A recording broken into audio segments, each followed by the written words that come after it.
Assalamualaikum warahmatullahi wabarakatuh. Saya Wali Nago Aceh, Tengku Malik Mahmud Al-Haidar, mengucapkan Alhamdulillah serta terima kasih serta apresiasi kepada seluruh penyelenggara pemilu dan masyarakat Aceh yang telah melaksanakan kewajipan dan haknya sehingga pemilu di Aceh berjalan dengan lancar dan damai. Saya berharap kita semua tetap selalu menjaga keamanan dan kedamaian demi kemajuan bangsa kita yang tercinta.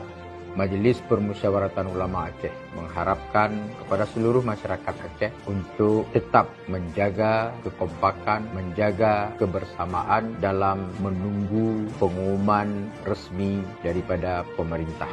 Saya Amiruddin, PD Wali Kota Banda Aceh, mengharapkan dan mengimbau untuk tetap jaga situasi dengan kondusif. Mari kita tidak mudah terpengaruh atau terprovokasi dengan adanya